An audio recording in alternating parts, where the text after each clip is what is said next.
Bienvenidos, bienvenidas a esta nueva clase en la que ya vamos a empezar poco a poco a profundizar en cada una de las regiones que tenemos dentro de la espalda, como bien hemos dividido previamente también en esa sección de anatomía, en la parte cervical, en la parte dorsal y en la parte lumbar.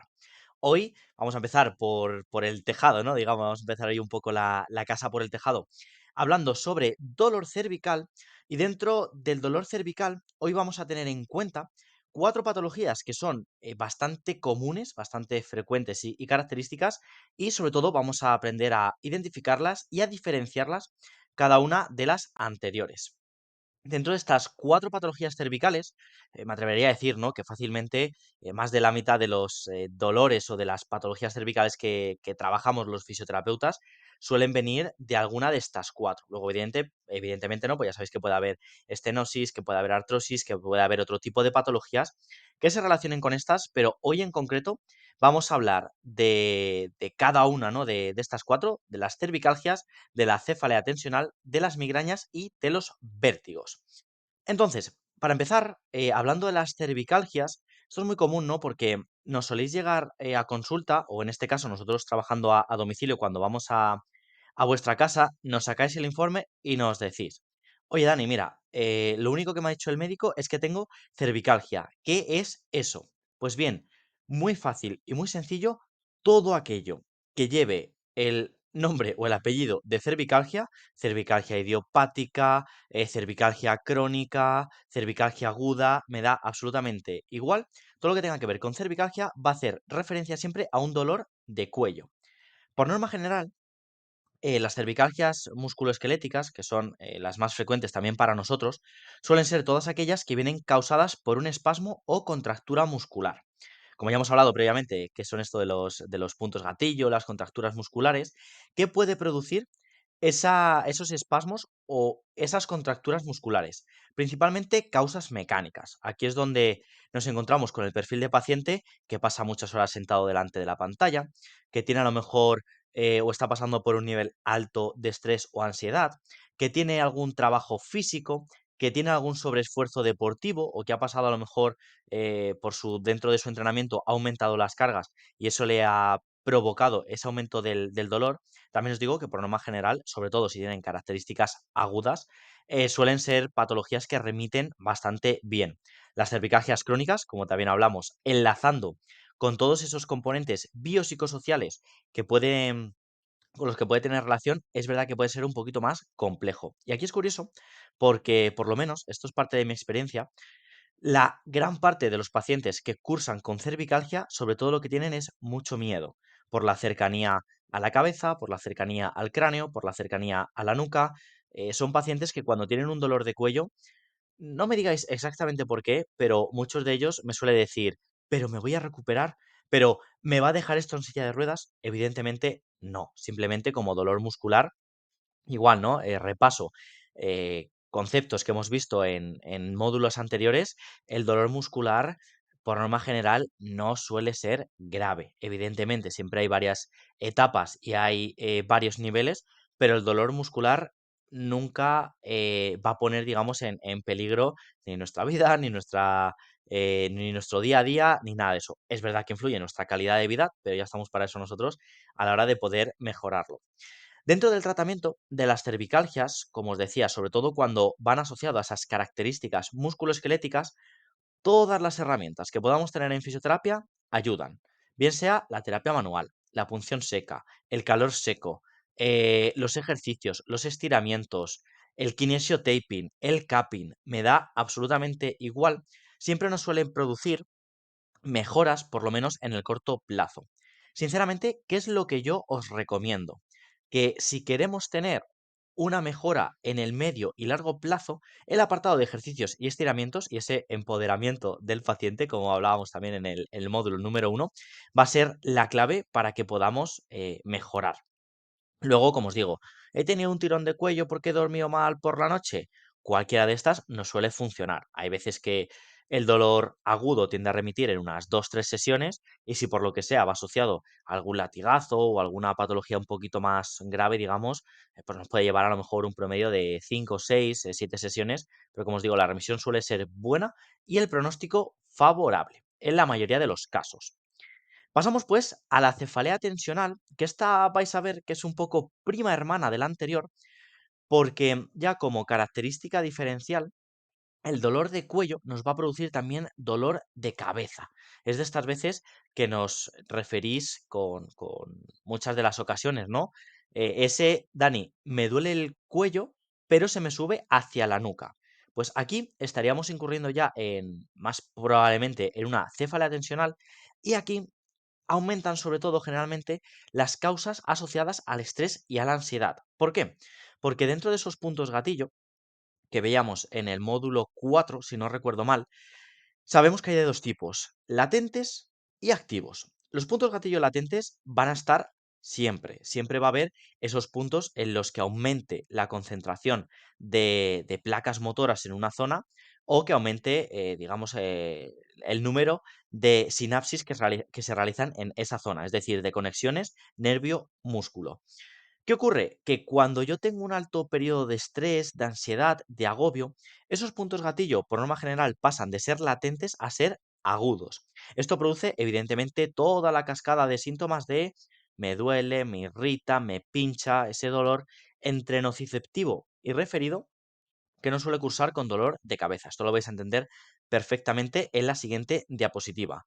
Dentro de los tratamientos, igual, la fisioterapia cumple un factor clave tanto en el corto como en el medio como en el largo plazo. En el corto plazo, todas las técnicas pasivas, manual, punción seca, etcétera, etcétera, nos van a ayudar. Y en el medio, largo plazo, ese ser capaz de educar al paciente, como estamos haciendo, por ejemplo, con este curso, para decirle, oye, mira, si sabemos que tienes un punto débil en tus cervicales, por lo que sea, porque hay gente que tiene unas cervicales más sensibles o que normalmente somatiza más en su zona cervical que en otras partes del cuerpo. Hay gente que le duele más las lumbares, hay gente que le molesta más el estómago, hay gente, ¿no?, que debuta a lo mejor más con dolor de rodilla o de tobillo, por poneros un ejemplo. Ahí es donde los ejercicios y los estiramientos juegan ese papel clave. Como os decía, os he querido traer esta imagen porque creo que es muy representativa de esos puntos gatillo activos que generan tanto dolor local como dolor referido. Si os fijáis, tenemos por un lado en la imagen a la izquierda una vista lateral del músculo trapecio y a la derecha una vista posterior de ese mismo músculo trapecio. Pues bien, ¿qué ocurre? Tal vez la imagen de la derecha sea un poquito más sencilla de analizar porque cuando nos solís remitir seguro que el que lo tiene lo va a entender perfectamente, ese dolor de hombro que me sube hacia la nuca.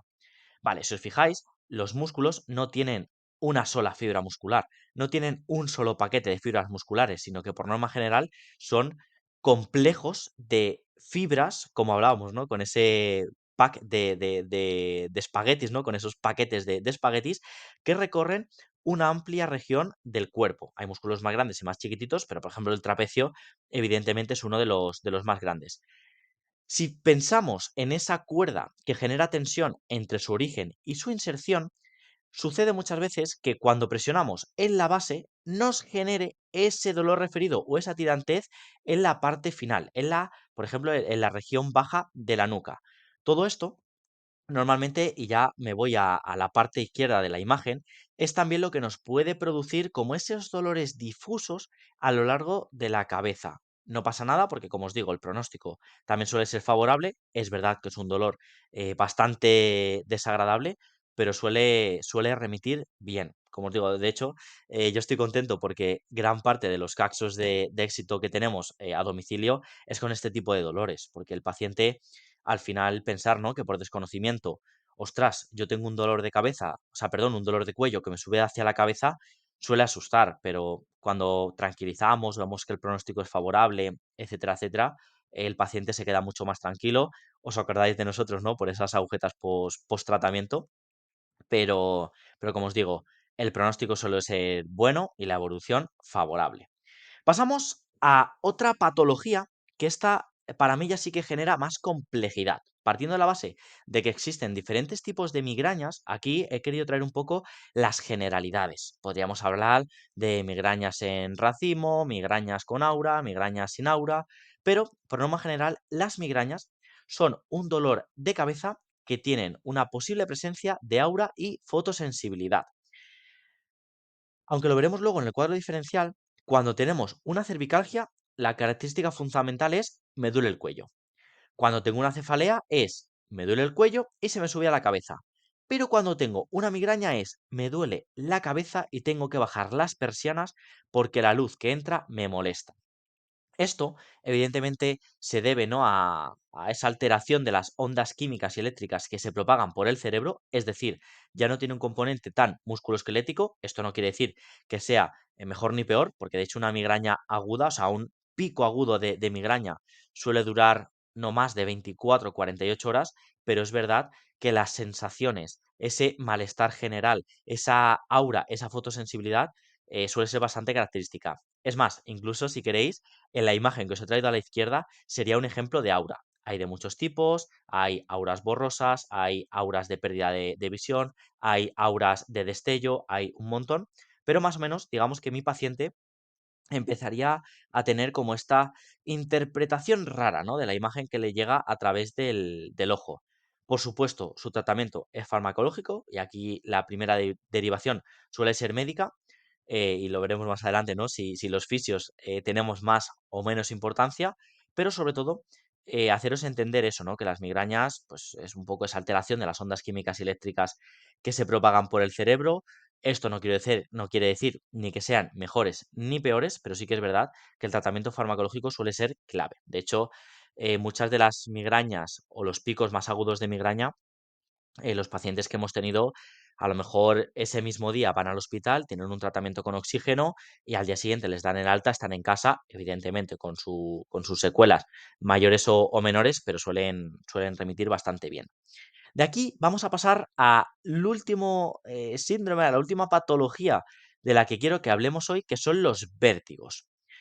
¿Cuál es la característica diferencial de los vértigos? Pues los vértigos, sobre todo, el problema va a estar en la pérdida de la sensación de equilibrio. Al igual que las migrañas, era una alteración de las ondas químicas y eléctricas del cerebro, aquí vamos a hablar de un trastorno vestibular. Y esto, hace unos días, ¿no?, estuve en un seminario de trastornos vestibulares y es curioso porque nada más empezar, lo primero que decían, en este caso era un otorrino, ¿no?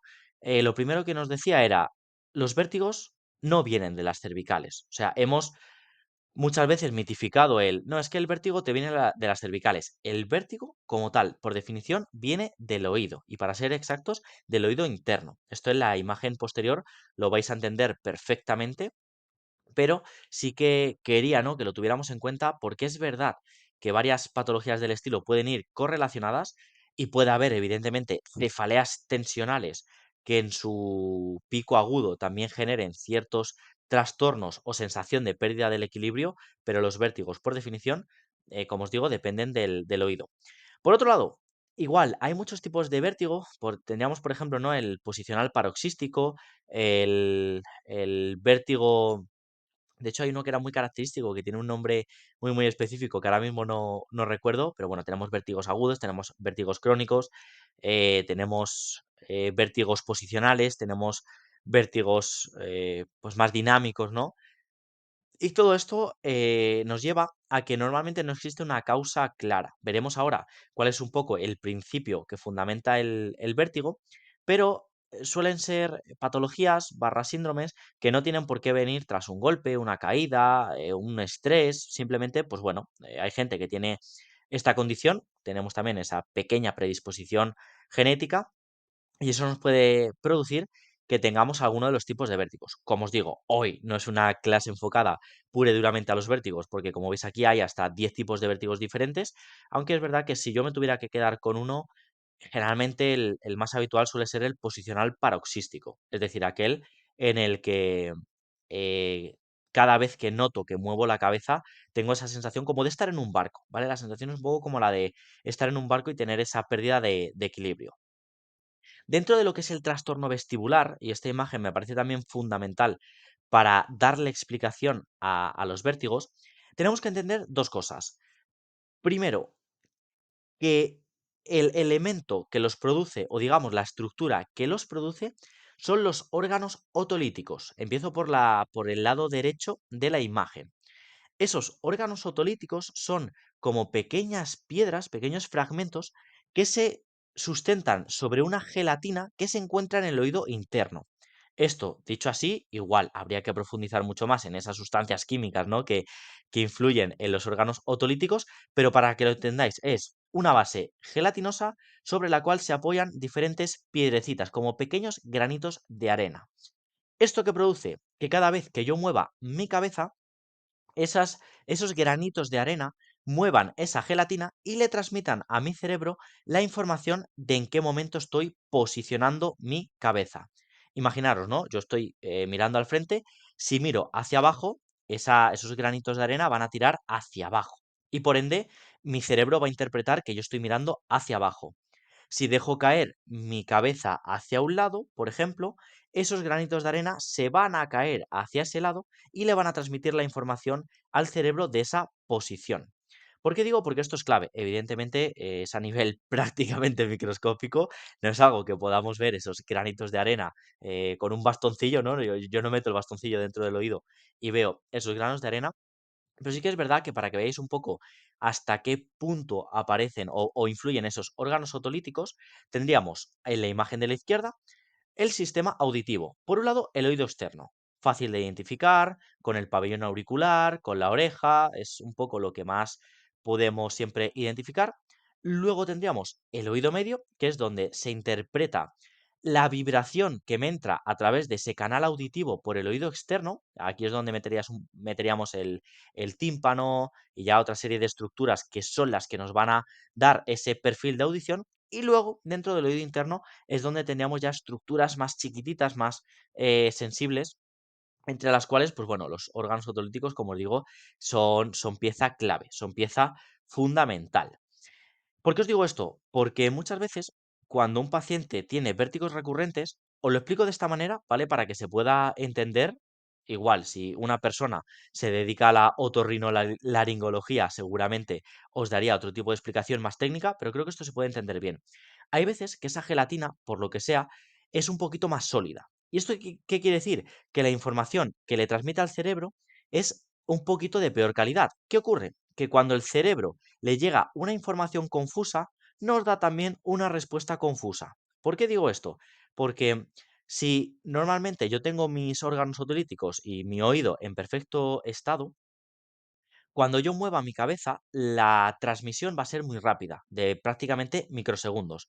Mi cuerpo va a saber en todo momento en qué punto estoy posicionado. Imaginaros un atleta de estos que hace mortales, cuando él hace mortales, a qué velocidad le tiene que transmitir sus órganos otolíticos la información de movimiento a su cerebro. Tiene que ser súper rápida. O sea, pensaros en gente de estos que hacen tirabuzones y carpados, etcétera, etcétera, pues por norma general sus órganos otolíticos, por la cuenta que nos traen, que estén lo mejor posible para que la información sea rápida. Si mi paciente, por lo que sea, no transmite a la misma velocidad esa información, vamos a notar como un pequeño desfase entre el momento en el que se percibe la sensación y el momento en el que se interpreta esa sensación. ¿Eso qué es lo que produce? Pues como digo, esa sensación como de mareo, como de ir con cierto retraso. Si alguno de vosotros es fanático de los videojuegos, es como si la señal me llegara con cierto lag, con esa diferencia, ¿no? entre emisión e interpretación. Y es lo que digo, esto ayuda muchas veces a entender gran parte de los vértigos. Igual, teniendo en cuenta que es un problema del sistema vestibular, que es complejo, pero quería intentaros bajároslo a tierra para que aquellos que podáis pasar por esta patología, por este síndrome, lo podáis entender. Ahora, llegamos a la pregunta del millón. ¿Pueden coexistir varias patologías cervicales a la vez? Antes os he hecho un pequeño adelanto, pero cuando un paciente me dice, ¿puedo tener cefalea y migraña? La respuesta es sí. ¿Puedo tener cervicalgia y vértigo? La respuesta es también. ¿Puedo tener en un momento dado cervicalgia, cefalea y vértigo? Pues también. Al final, hay que entender que las patologías no son aisladas y que pueden coexistir a la vez. ¿Esto qué produce muchas veces o qué nos conlleva a nosotros como terapeutas, como profesionales? A que si nos encontramos ante un cuadro clínico de estas características, abordemos de forma independiente cada uno de los síntomas y evidentemente las relaciones que puedan existir entre ellos. Por ejemplo, si tenemos un cuadro en el que tenemos una cefalea tensional y un vértigo, por norma general, cuanto más aliviemos la cefalea tensional, también mejor nos tiende a evolucionar el vértigo. No siempre está directamente relacionado, pero suele ayudar bastante a poder mejorar en cuanto a los síntomas. Y ya por último, chicos, haciendo un poco repaso de estas cuatro patologías que teníamos hoy, vamos a atender a estas cuatro diferentes características. Por un lado, diferencias entre la cervicalgia, la cefalea, las migrañas y los vértigos. Pues bien, por síntomas repasamos. Cervicalgia, dolor de cuello. Generalmente características mecánicas, sobreesfuerzos físicos, sobreesfuerzos en el trabajo, sobreesfuerzos puntuales. Cefalea tensional, dolor de cabeza y cuello, sobre todo con esos puntos gatillo que producen dolor referido y que nos suelen producir esos dolores de cabeza. En tercer lugar, migraña, dolor de cabeza con aura causado por esas ondas químicas y eléctricas que, como os digo, tienen sobre todo ese tratamiento farmacológico por delante. Y por último, los vértigos, que como síntoma va a destacar esa sensación de inestabilidad y mareo. Dentro de las causas, musculoesqueléticamente tendríamos la cervicalgia y la cefalea principalmente, las ondas químicas y eléctricas para las migrañas y, como problema del sistema vestibular, los vértigos, para poder distinguir cuál es el origen de cada una de ellas. Para valorar una cervicalgia tendríamos evidentemente toda la valoración muscular y articular del cuello, rangos de movimiento, dolor local, dificultad, o sea, sobre todo si ese dolor aumenta cuando yo hago esfuerzos con el cuello. Por otro lado, dentro de la cefalea tensional, igual, valoración manual, limitación de movimiento, sobre todo, ¿no? También, aparte de cabeza y cuello, de posibles limitaciones de movilidad del hombro y, como clave, ese dolor referido. Diagnóstico diferencial de las migrañas. En el momento que aparezca aura o fotosensibilidad, podemos empezar a encauzar nuestro diagnóstico en esta línea. Y por último, dentro de los vértigos, esa pérdida de equilibrio y evidentemente una correcta historia clínica. Hablar con nuestro paciente y ver cada cuánto tiempo le aparecen, por ejemplo, estos problemas de vértigo o esta sensación de pérdida de la estabilidad. A nivel tratamiento, cervicalgia y cefalea, primos hermanos, fisioterapia, terapia manual, punción seca, calor, ejercicios, capping, vendaje, osteopatía, me da exactamente lo mismo. Habrá gente que responda mejor con unas técnicas y gente que responda mejor con otras, pero esa digamos que serían las claves.